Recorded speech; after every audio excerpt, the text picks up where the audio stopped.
Disaster missile tsunami Premji கல்யாணம் நான் வெளில வரதே இல்ல. ஆஹா நீயோ போய்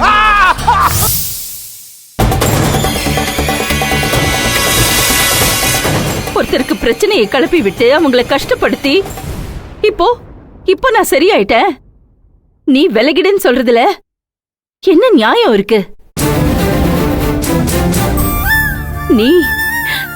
நீ ரொம்ப செல்ஃபிஷா இருக்க தர்ஷா. சரி, நீ பார்கவியோட நல்லா வாழணும்னு தீர்மானிச்சல்ல, அப்போ நீ அன்புக்கரசியோட பேசியிருக்கவே கூடாது. இந்த வீட்ல பிரச்சனை வரும்னு தெரியும்ல, தெரிஞ்சிருந்தும் நீ பேசியிருக்கேனா என்ன அர்த்தம்? நீ ரெண்டு பொண்ணுங்களையும் ஒரே மாதிரி பாத்திருக்கல்ல, அப்படிதானே? சொல்லுடா. உனக்கு வெக்கமா இல்ல?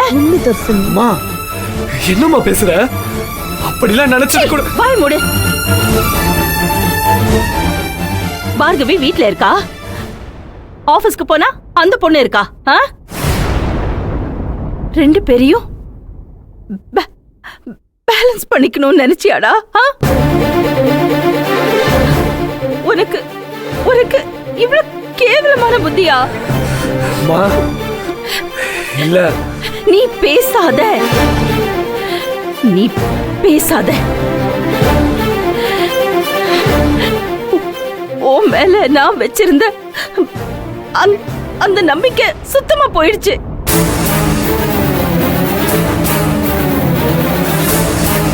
இன்னைக்கு இப்படி பேசுற, நாளைக்கு இதையே நீ மாத்தி பேசுவ. எனக்கு நல்லா தெரியும்.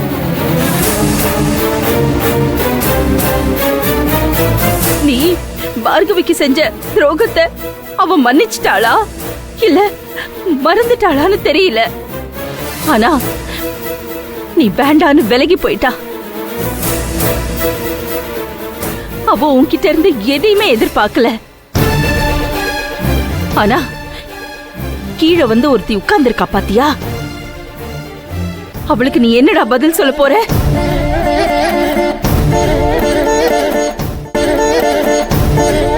உன்னால பேசி சமாதானப்படுத்தி உன் வாழ்க்கையில இருந்து அவங்கள விலக்க முடிஞ்சா விலக்கிக்கோ.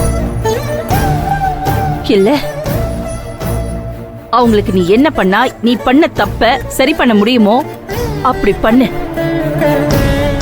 அதை எவ்வளவு சீக்கிரம் பண்ண முடியுமோ பண்ணு. மா சரிம்மா, அவன் பொறுமையா யோசிச்சு முடிவெடுப்பான். அது வரைக்கும் அவங்க ஏமா இங்க இருக்கணும்? அவங்களை இங்க இருந்து போக சொல்ல வேண்டியதானே? அவங்கள போக சொல்லிட்டா பாவம் என் பையன் என்ன பண்ணுவாரு?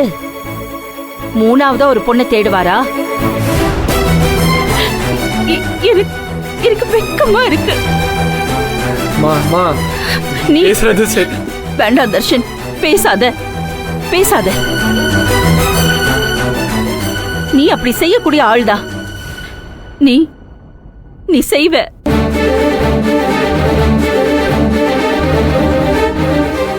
டேய், நான் தப்பு பண்ணிட்டேன் அப்படின்னு ஒத்துக்கிற திராணி கூட உன்கிட்ட இல்ல. என்ன உனக்கு அது பழகிடுச்சு. உனக்கு ரெட்ட குணம். நீ பலகீனம் ஆகுறப்போ உன் எதிரில இருக்கிறவங்க காலை பிடிச்சு அழுவ. அது இன்னொருத்தர் பக்கம் உன் பார்வையை திருப்போம். இதானே நீ கத்துக்கிட்டது? உன்னை போய் என் வயித்துல சுமந்து பெத்தேனே.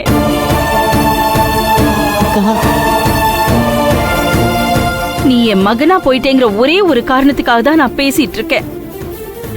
நீ மட்டும் யாரோ ஒரு பையனா இருந்திருந்தா இந்நேரம் உன்னை வெளியில துரத்தி இருப்பேன்.